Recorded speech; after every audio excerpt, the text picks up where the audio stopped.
Hey hey, bonjour à tous, bienvenue sur la chaîne aujourd'hui. Aujourd'hui, petite vidéo sur un autre jeu que je vous fais découvrir, qu'on va découvrir ensemble aujourd'hui. Faisait peut-être quelques jours, je crois que j'avais pas fait de vidéo sur des jeux. Aujourd'hui, un jeu que j'avais vraiment hâte de tester, un jeu que j'attendais que le prix baisse, bien évidemment, puisque c'est un jeu qui est encore très cher sur le marché. Alors, je vous présente aujourd'hui le jeu Marvel's Avengers, qui est un jeu que je vous présente sur une Xbox Series X. Je vais vous montrer le caisson du jeu. Le voici. C'est la version de luxe et c'est un jeu qui est en 4K Ultra, bien évidemment, à HDR aussi. Et c'est un jeu qui a été optimisé pour la Xbox One X. Mais je le joue sur une Xbox Series X, alors j'ai le 4K Ultra sur cette version-ci avec la télévision que j'ai. Alors un jeu extrêmement, mais extrêmement beau. Alors, dans l'ensemble, c'est un jeu aujourd'hui que je vais vous faire la présentation explicative de comment fonctionne le menu au niveau mécanique et un peu qu'est-ce que va nous proposer cette franchise-là. Franchise où il y a eu plusieurs compagnies qui ont travaillé dessus, dont Square Enix, qui est, je crois, le principal créateur. Nous avons ensuite Crystal Northwest. Nous avons également Edo Montréal qui a travaillé sur ce projet-là. Vraiment très le fun d'avoir une compagnie montréalaise de chez nous qui a travaillé sur cette franchise-là. Et nous avons aussi le Crystal Dynamics qui a travaillé sur ce projet-là. Bien évidemment, c'est un jeu où ça nous prend une connexion Internet obligatoire pour y jouer. Alors, nous entrons dans le jeu. Je vais vous présenter le menu. Bien évidemment, c'est un jeu qui a une sauvegarde automatique. Et vous avez vraiment plusieurs possibilités de choses que vous pouvez faire. Alors, pour commencer, bien évidemment, vous avez le mode ici, Opération. Le mode Opération, c'est un mode où vous avez des campagnes à faire, qui est des campagnes principales du jeu. Vous en avez trois, je crois. Un, deux et trois. Ouais, c'est ça, pour l'instant. À partir du 16 février, le jeu va être optimisé sur la nouvelle génération de consoles et je crois également qu'il va y avoir un nouveau DLC ajouté à ça. Alors, pour commencer ce jeu, je vous suggère fortement de tester la campagne principale qui se joue en solo, mais que vous avez quand même la possibilité, à force d'avancer dans l'histoire, de pouvoir faire des missions avec vos amis. Alors, vous avez la campagne principale ici. Vous avez ensuite de ça une campagne qui s'appelle Initiative Avenger que vous pouvez jouer de 1 à 4 joueurs. Et également aux prises avec l'EM que vous pouvez également jouer de 1 à 4 joueurs. Ce qui est très plaisant dans ce jeu-là, c'est que vous avez vos super-héros. Bien évidemment, vous avez quand même un choix limité de super-héros. Vous avez le choix à ceux qu'on voit présentement sur l'image.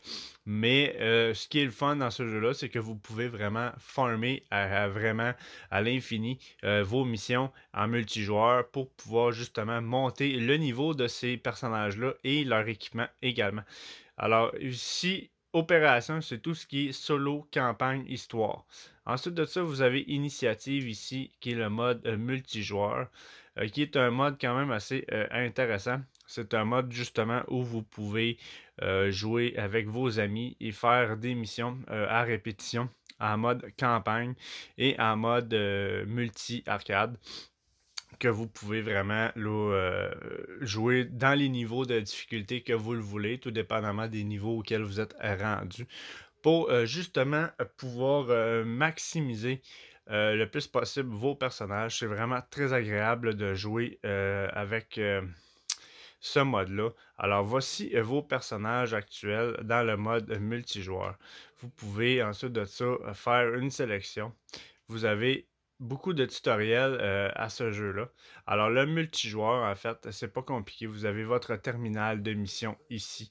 Et vous avez choisir une mission à votre choix pour justement pouvoir faire avec des amis différentes missions de farming, justement pour obtenir le plus possible d'éléments supplémentaires pour monter vos personnages.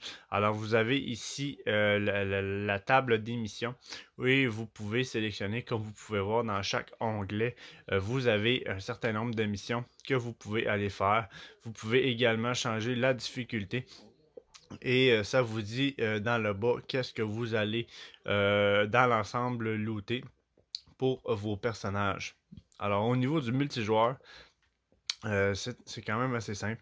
C'est vraiment très le fun parce que justement, chaque personnage a ses équipements prédéfinis, mais que vous pouvez monter à force d'en obtenir des nouvelles. Vous avez ici, chaque personnage, vous avez, comme vous pouvez voir dans le haut, le niveau. Et ensuite de ça, vous avez ici tous les équipements que votre personnage possède actuellement et que vous pouvez en obtenir des supplémentaires pour pouvoir augmenter les capacités de votre personnage. Bien évidemment, comme n'importe quel système de jeu de loot, ça marche par couleur. Alors vous avez blanc qui est commun, ensuite vous avez vert, bleu, mauve et jaune pour justement des objets plus rares, comme bleu c'est rare, mauve c'est épique, vert c'est spécial, blanc c'est commun et jaune bien évidemment c'est légendaire. Ensuite de ça, vous avez ici les tenues et les émotes que vous pouvez changer. Alors vous pouvez vraiment débloquer une multitude d'ensemble pour votre personnage. Par contre, ce que je déplore un petit peu de ce jeu-là, c'est que c'est un jeu à service, un peu comme The Division 2 ou Ghost Recon Breakpoint, justement, où c'est un jeu où, oui, vous pouvez vraiment farmer énormément pour obtenir ces choses-là, mais c'est un jeu qui, encore une fois, offre la possibilité de mettre de la microtransaction dans le jeu pour obtenir des skins supplémentaires. Alors, pour ceux que ça leur intéresse, oui, c'est possible de pouvoir mettre de l'argent dans le jeu pour obtenir des skins supplémentaires. Sinon, vous pouvez également farmer le plus possible pour pouvoir obtenir justement des crédits que ça vous demande ici pour pouvoir acheter ces fameux skins-là. Au niveau collection, vous allez au courant de votre aventure obtenir des magazines de bande dessinée que vous devez trouver dans les tableaux que vous allez faire. Alors vous avez accès à tous ces collectibles-là ici. Sinon, en frais d'information, vous avez plusieurs dossiers également à trouver. Et le codex va vous donner une idée vraiment de tous les ennemis que vous allez affronter dans ce jeu-là. Alors, c'est vraiment très le fun de voir toutes ces informations-là ici. Pour en revenir aux objets cosmiques, vous avez également les émoticônes que vous pouvez ajouter à votre personnage, puisque c'est un jeu multijoueur. Vous avez des coups de grâce également, qui sont des attaques spéciaux pour chaque super-héros que vous pouvez obtenir en faisant du farming, bien évidemment, ou via les microtransactions. Au niveau des vignettes, c'est un petit peu la même chose. Les vignettes, c'est le petit onglet ici en haut que vous pouvez changer à tout moment. Vous pouvez en débloquer d'autres également à force d'avancer dans votre histoire et de vous avancer en multijoueur également. Sinon, ici, on a l'onglet social. Alors, ce qui est le fun avec l'onglet social, c'est que vous pouvez inviter jusqu'à 3 autres joueurs avec vous pour aller faire vos missions et vos aventures. Et c'est ça qui est le fun de ce jeu-là, c'est que chaque ami va avoir leur propre super-héros personnalisé qui vont pouvoir venir vous aider à faire vos missions. Et ça rajoute un plus dans ce jeu qui, tant qu'à moi, déjà, avec la qualité d'image et le graphisme, est exceptionnel.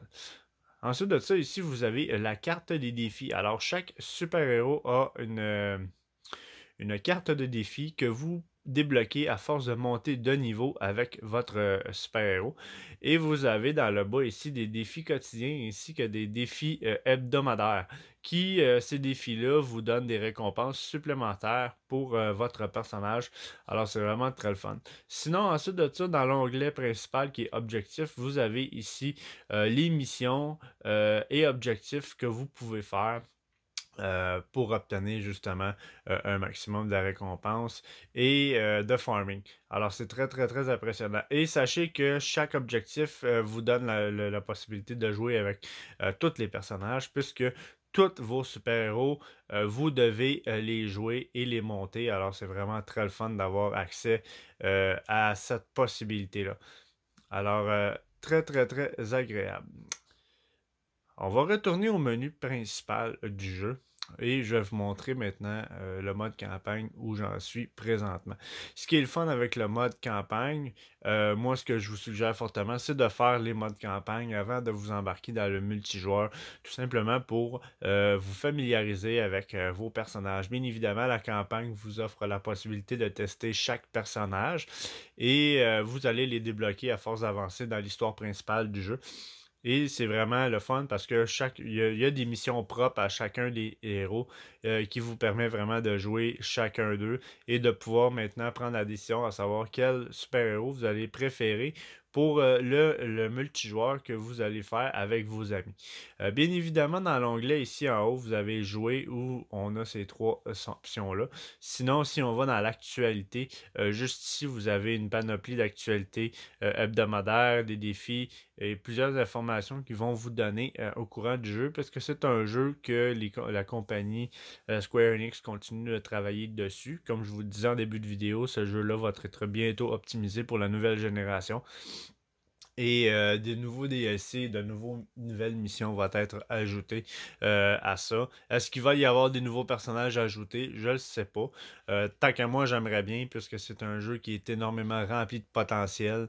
C'est un jeu qui est très beau pour ceux qui aiment l'univers du Marvel. Bien évidemment, c'est un jeu à tester. Par contre, attendre peut-être un petit rabais sur ce jeu-là, puisqu'il est quand même encore très cher. Sinon, vous avez ici l'option boutique. Alors, vous avez, comme je vous disais, la possibilité de microtransactions. Vous avez ici la boutique à la une qui vous donne des rabais sur certains équipements que vous pouvez acheter ici, encore une fois, avec de la vraie argent, ce qui n'est pas une option que j'envisage fortement. Je ne vous le suggère pas, mais pour ceux qui sont vraiment accros du jeu et qui jouent énormément, vous pouvez mettre de l'argent à l'intérieur. Et vous avez des boutiques ici, vous pouvez sélectionner le personnage en tant que tel que vous voulez obtenir des choses. Exemple, Thor. Et vous avez ici toutes les choses que vous pouvez acheter sur Thor de possible dans les boutiques. Bien évidemment, sachez que vous allez également looter ce genre de choses-là dans vos missions en campagne et avec vos amis en multijoueur. Alors, vous n'avez pas nécessairement besoin de vous créer de tout ça dans cet endroit-ci. Mais il y a certains éléments que vous ne trouverez pas ailleurs, par contre, de la boutique des personnages. Alors, grosso modo, pour le menu principal, ça ressemble à ceci. Sinon, bien évidemment, vous avez la possibilité ici en paramètres de pouvoir faire une multitude de modifications dans vos paramètres.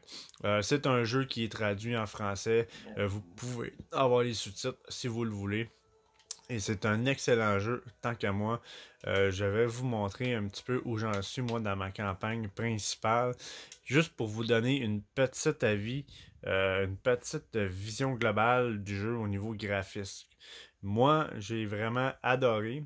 J'ai fait l'achat du jeu justement pour la qualité d'image qui était exceptionnelle dans ce jeu-là. Vraiment très content de découvrir cette franchise-là. Ça faisait longtemps que je voulais la tester.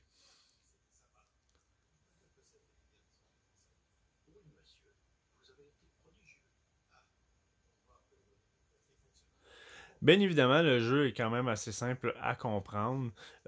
Par contre, comme je vous dis, le tutoriel, c'est vraiment la campagne principale du jeu. Moi, ce que je peux vous suggérer vraiment, c'est de la faire. C'est très important, tant qu'à moi, de la faire. Je trouve que c'est vraiment un atout que vous devez avoir en main avant de tomber en multijoueur. Ça va vraiment vous permettre de tester chaque personnage, chaque pouvoir, vraiment pouvoir réaliser qu'est-ce que vous préférez, quel personnage vous voulez jouer. Et vous allez voir que chaque personnage est très distinct. Comme Iron Man, ce qui est le fun, c'est qu'il peut voler et son style de combat est très très très varié. Et même chose pour la plupart des autres personnages. Sachez que tous les personnages sont très très très différents. Une chose que vous avez ici pour chaque personnage, c'est l'arbre de compétences. Alors vous pouvez vraiment monter l'arbre de compétences de votre personnage à force de monter ses niveaux. Vous pouvez vraiment débloquer beaucoup d'éléments ici pour tout dépendamment du build de personnage que vous voulez faire. Bien évidemment, comme vous avez vu dans la boutique, vous avez la possibilité d'acheter de nouveaux euh, pouvoirs, attaques et compagnie que vous pouvez mettre justement dans les spéciaux ici, qui sont un autre qui fait partie de la même arbre de compétences. Ici, vous avez les atouts principaux et ici, vous avez les atouts spéciaux, capacité héroïque soutien, capacité héroïque d'assaut, d'ultime et de défense. Alors, vous avez 4 arbres ici que vous pouvez monter. Et les maîtrises, ce sont le style de combat à distance, capacité intrinsèque et versatilité. Alors, vous avez vraiment beaucoup d'éléments de points à mettre dans chacun des personnages. C'est pourquoi vous devez absolument faire beaucoup de missions une fois le jeu terminé en mode campagne pour maximiser le level de vos personnages et vraiment de pouvoir les monter là, au maximum. Vous avez également ici dans l'équipement des artefacts mineurs et des artefacts majeurs que vous allez pouvoir trouver dans votre aventure. Et c'est vraiment ce qui complète le jeu. Ça vous donne vraiment une belle idée. C'est pas un jeu qui est à monde ouvert, mais c'est un jeu où lorsque vous arrivez dans une map à mission, c'est une map qui est très libre là, de circulation. Vous avez beaucoup d'endroits à découvrir, beaucoup de coffres secrets, beaucoup de choses secrètes cachées qui vous donnent justement la possibilité d'obtenir des équipements supplémentaires pour vos personnages. Vous pouvez également, chaque personnage ici, vous avez présentement, nous sommes dans le vaisseau spécial général du Avenger, le Shield. Et vous allez voir comment ça se passe au niveau de l'histoire. Pour en arriver là, c'est quand même une belle histoire, un jeu qui est extrêmement beau et bien fait que je vous suggère fortement de faire. C'est une histoire qui est très palpitante, un jeu qui vraiment nous garde en haleine tout au long. Et ce qui est le fun également avec cette facette-là du jeu, c'est qu'on s'attache à tous les personnages parce que tous les personnages ont leurs points forts et c'est ça qui est le fun de découvrir dans cette version-ci. Alors encore une fois, le mode campagne est un petit peu le même principe que le mode multijoueur. Vous avez votre table de mission ici et une fois les cinématiques passées, vous sélectionnez une mission. Ce qui est le fun, c'est qu'une fois que vous avez atteint ce niveau-là, avec votre mode campagne, même si c'est la campagne solo, vous pouvez quand même inviter des amis pour jouer avec vous dans ces missions-là, qui eux vont prendre leur propre héros personnalisé pour vous venir en aide dans votre histoire et ainsi de suite. Alors, c'était ma vidéo sur The Avenger. Je n'ai pas montré de gameplay. Par contre, sachant que je ne fais qu'une vidéo mécanique, au niveau du gameplay, vous avez une multitude de vidéos YouTube que vous pouvez aller voir pour vous donner une idée du style gameplay. Mais c'est un jeu extrêmement complet. Pour ma part, cette année, c'est un jeu qui est sorti depuis, je pense, fin octobre-novembre 2020. Je ne sais pas s'il va compter dans les jeux de l'année. Au niveau gameplay, immersion et tout, je peux vraiment considérer que c'est un des meilleurs jeux que j'ai joué en 2020. Pour vraiment diversifier le jeu, c'est pas toujours répétitif. C'est sûr que faire toujours les mêmes missions peut être répétitif, mais l'avantage de le faire avec différents personnages qui ont différents pouvoirs change énormément la donne et le style. Alors c'est vraiment très agréable de jouer ce jeu-là. Alors c'était ma petite vidéo présentation explicative sur le jeu The Avenger. Je vous le suggère. Merci d'avoir été avec moi aujourd'hui pour ceux qui ont apprécié le jeu et pour ceux qui ont apprécié la vidéo. Ne vous gênez pas à liker, commenter, partager et vous abonner à ma chaîne. Jusque Une chose, par contre, c'est un jeu qui demande beaucoup de temps. Peut-être pas au niveau campagne, mais au niveau farming. Vous allez réaliser que ça peut être extrêmement long de farmer pour trouver la pièce que vous voulez avoir absolument. Alors, c'est un jeu qui demande beaucoup de temps et beaucoup de patience, des fois, pour obtenir certains éléments.